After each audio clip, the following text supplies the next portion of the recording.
Greetings, YouTube. Today we're looking at Ironheart, the Invincible Iron Man, with Riri Williams. Now, I'm going to freely admit that I am not up on all the billion-and-one storylines in the Marvel Universe, or the DC Universe for that matter. And I don't know why Tony Stark's gone. The implication being is he's dead. And Riri Williams is a genius 15-year-old who is kind of stepped into that role because she was working on these massive, complex super inventions on her own. She was a super genius just like Tony Stark is. And then his estate begins to help her. And part of that help is an AI, a copy of Tony Stark in holographic form that you can't turn off. And as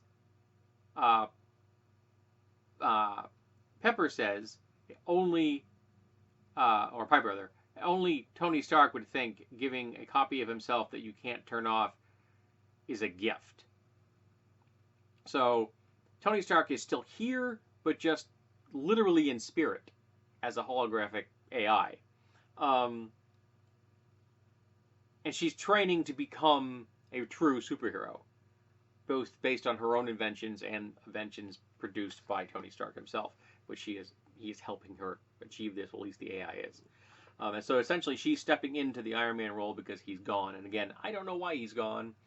I don't know how many times Riri Williams has shown up in the comics. I know that this comics bug the crap out of me because there's so many storylines. And every time a new writer gets a hold of something, they change everything. That's why we have so many schizophrenic superhero storylines and powers and histories and, Earth 616. And, by the way, who picked Earth 616 as a number? Why the heck are we 616? So, I enjoyed it. Good, solid story. I liked Riri. She needs more depth, but she's 15. So I can kind of cut her some slack. But on the other hand, she's a super genius, and at 5 she was bored, so her parents had to start trying to keep her busy and keep her motivated because you don't want her to turn into a supervillain. And essentially, the person that told her parents that she is a super genius told them that you need to keep her grounded in reality. You need to keep her in touch with her humanity because there's the danger that she will become distant, and that is bad when you have someone this smart. And her stepfather took that to heart and spent the rest of his life trying to constantly reinforce to her in a very corny, ham-handed, amateurish manner to keep her feet on the ground. Now, I'll have to tell you, there's this tragic background story for Riri, and I was really bored to tears with it. Why? Why do we always need a tragic background story? Why can't somebody just be a hero because they want to be a hero? Why do they have to be avenging something or fixing the world so that evil thing won't happen again? Why can't they just be a hero because they want to be a hero?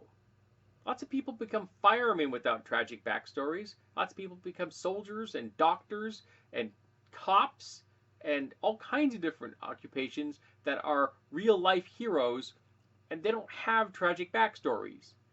So why do our superheroes always seem to have tragic backstories? Yeah, I know all the spider people out there. It's kind of baked in that somebody in their life has to die so they can then justify being Spider-Man or Spider-Gwen or Spider-Bot, or well, you get the point.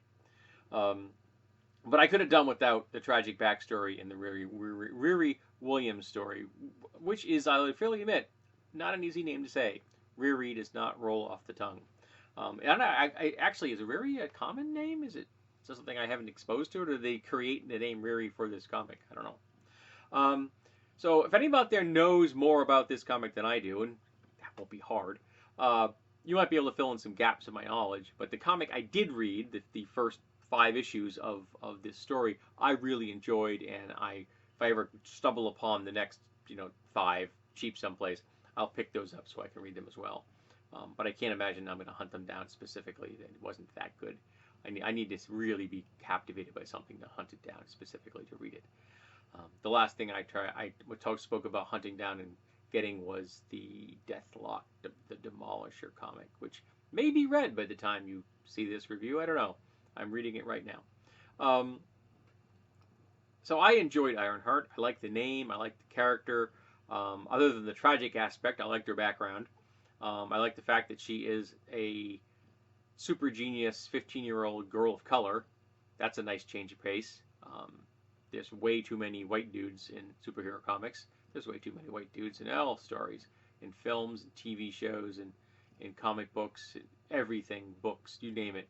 There are far too many white dudes, and I am heartily sick of them.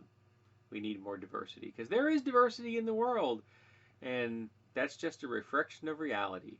And having everybody be white, that isn't realistic. So, if you've enjoyed Ironheart, tell me what you thought.